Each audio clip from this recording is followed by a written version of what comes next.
try that. I've done that for ages. This one's a bit long, so I won't do the whole thing. It's about 20 minutes, this one. It's called Sacrifices Agitation.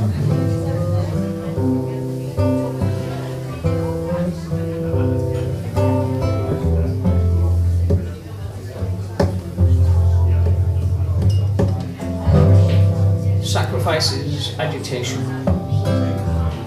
Water wishes water like dust to dust. The sun has got his hat on. Is it made of the earth's crust? Money? The conspiracy that has us believing that we are the theory not to be believed. Our credibility relieved of its duty to make believe our truth is beauty. Not just to be seen, to behold, but to be cherished in the common fold. Have we been dangling so long on the end of this line that we've been sold that there's no such thing as the common fold, that we can no longer be bold now that life is the penalty? If life is a penalty, are we really dying or just living? And if giving is receiving, can we make the truth and stop believing? Money, the conspiracy. Money, a performance-enhancing substance taken in our absence has put us in our place. In the closing stages of our race. And it must have felt so much like it had all just begun after that last world peace was won. Never again for money to reign in the absolute, with the power to mute, to degrade, to starve into submission, decency, dignity, humanity, for the sake of money's silent partner, capitalist fascism. Money, the conspiracy, an abstract surrogacy, the mother we never had. Oh, well, nature never wanted us, not really. And she is a bit touchy-feely, joke. Money, the conspiracy, the final frontier of theories not to be believed. I dare you. I will if you will. Can it be as difficult for it seems for a species self-domesticating through our shared waking dreams, where shadows cast figures, smoke without fire fuels our schemes?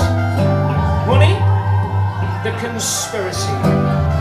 Mysterious go, I've heard worse. Would you believe me if I told you it was the premise of a prize-winning verse? First prize, a publishing deal, some financial security at last. How does that feel? I got the contract in the post the other day. I don't know how many times I read it. I thought I might bring it here to read to you today, but I didn't. No, I tore it up and I threw it away. Why? Well, I'd like to say it was a matter of conscience and consistency, not having those words possessed by money's conspiracy. But if I told you that, I would be fibbing. Because what it was, you see, this prize-winning verse was full of metaphors of keeping the wolf from these doors. And this contract had a clause, a metaphor's clause. If any metaphors turned out to be fact, end of contract. And how was I supposed to know that, well, let's say it's 2020. Some 41 years ago, the wolf had actually been reintroduced to these shores. Talk about last straws. I'm up for that, actually, but I really think we should stop sucking through them anymore. I thought if I could find out who was to blame for the reintroduction of the wolf to these shores, there might be a loss of earnings claim. I visited the offices of one of those firms, you see, advertised on the TV. No win, no fee. Office? It was a facade. A familiar-looking gentleman came in. He had the air of the Marquis de Sade, but he wasn't. He gave me his card, Mr. S. Holmes, Sherlock. He gestured, he offered, he tied me to a chair, started talking to me, as you'd expect, like I wasn't quite all there, but looking deep into my eyes with this imperious, staring deep into my eyes with this imperious werewolf stare, and talking in a voice that didn't sound like him. And I'm not saying that just because I can't do the impersonation. You've got that cockamamie, everyone's against me, self-flagellating theory look in your eyes. Have I?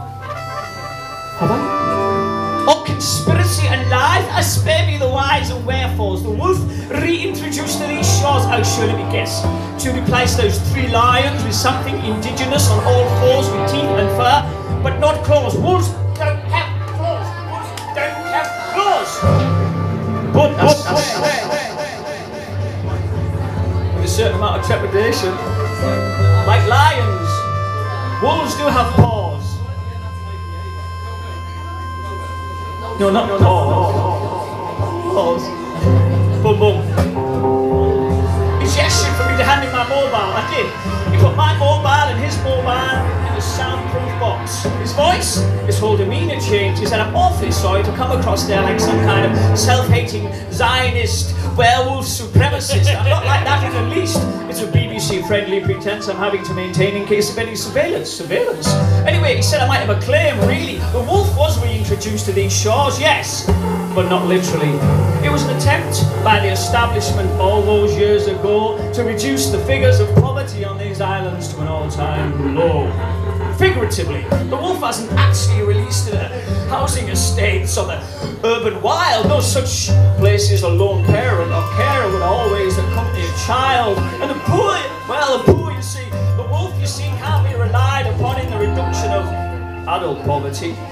The prowess of the wolf is somewhat fabled, unless that adult was alone, weak with hunger and or disabled, and stories spread of impoverished parents carrying out acts of selfless heroism.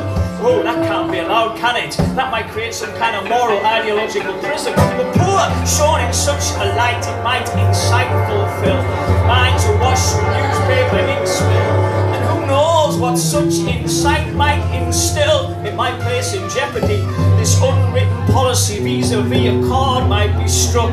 The resonates back to that stand that we took alone when European fascism was gaining currency. Alone we faced invasion, ruin and bankruptcy. People not too big to fail, no financial institutions forthcoming with rescue package solutions for to bail. It's hard to say, it's going to be difficult to hear, but it would appear that it was neither here nor there to this money if we did or didn't prevail. But prevail we did, and the dollar accrued enough leverage to screw down tight that lid on the old world empires of racial persecution and supremacy, with the post-war policy of dictatorships for democracy. When it suited, and with peace at last, came a loss of patience en masse, with money's license to pass off them as us and us as them, until peace at last recast the shadow of that incredulous class. Pardon, the common good, isn't that an oxymoron? And with peace at last came a loss of patience en masse, with money's license to pass off peace as war and war as peace. Still a binding lease with so many prices to pay, just one that gives the right to say the people's war begets a people's peace. Loud and proud that phrase can be heard in those 2 minutes without a word, and the annual memory letting store. 2 minutes silence downloadable as a ringtone. I think we should ask that, because if sacrifice is money's antithesis, beyond measures praxis, then sacrifice is the axis on which our story turns. A generation learns and forgets. Learns and lets go of now, that difficult time that we're not ready to face, not yet, not now. Let's remember how it was when it wasn't now. Yes! Oh, just me then. Thank you!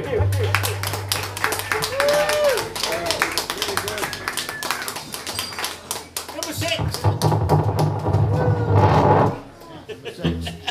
Slightly too late.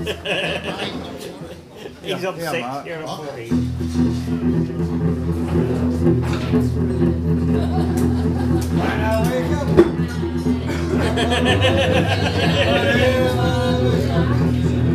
Right, done with that one, but you know that.